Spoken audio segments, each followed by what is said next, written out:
دي تكملة الفيديو بتاع الأم النرجسية حليفة الشيطان أو محامي الشيطان. كنت الفيديو قطع في النص، بس بصراحة مش هعمله تاني من الأول. فالفيديو كان قطع في الحتة بتاعت وأنا بحكي لكم عن إزاي تتعاملوا مع المواقف أو المواضيع اللي بتتكلموا فيها معاها.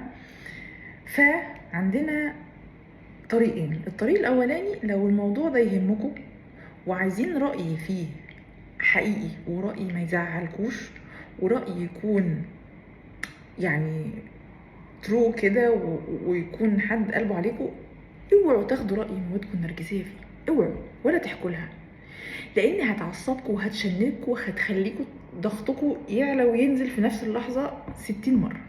تمام؟ فنعمل ايه لو احنا بنتكلم في موضوع والموضوع اتفتح ومش عايزين نتعصب من القصة دي؟ دايما نقول كلمة ايه؟ عادي. اخبار مديرك ايه معاكي؟ عادي الحمد لله. جوزك كويس؟ عادي. ايه يعني متضايقه منه؟ متخانق معاكي ولا ايه؟ شكلك كده متعكننه منه. لا خالص والله عادي الحمد لله.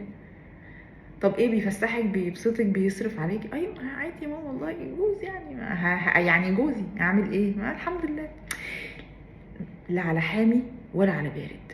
في اي موضوع انتوا مهتمين بيه ومش عايزين تخسروا فيه بوينتس،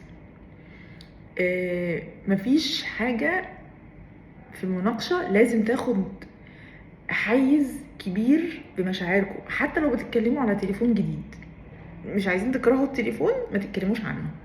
جبتي تليفون جديد؟ الحمد لله والله. ايه حلو؟ ظريف ظريف تمام الحمد لله. تليفون يعني تليفون اهو استخدمه وخلاص. ايه عاجبك يعني؟ كويس. يعني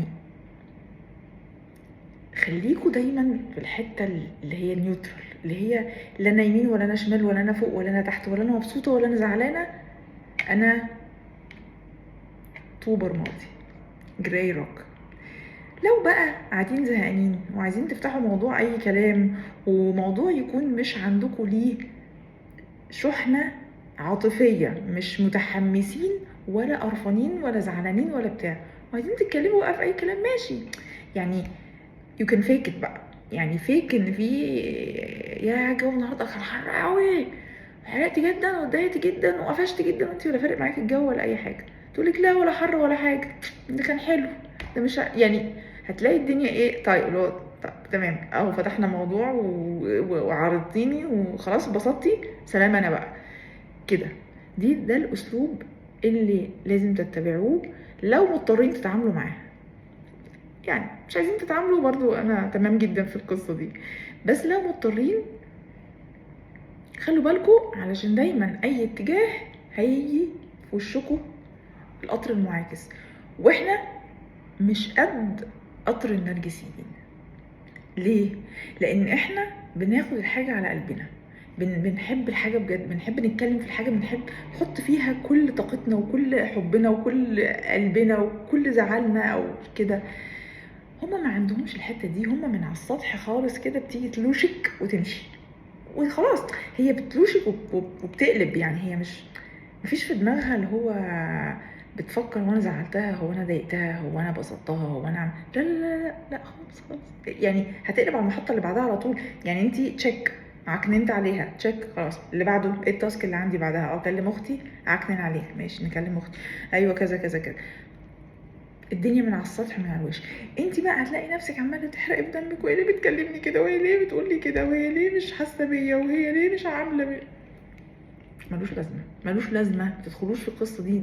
الدايره دي دايره مفرغه، دي رمال متحركه.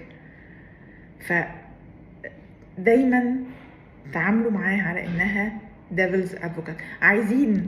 عايزين حد يشجعكم على حاجه، قولوا عكسها.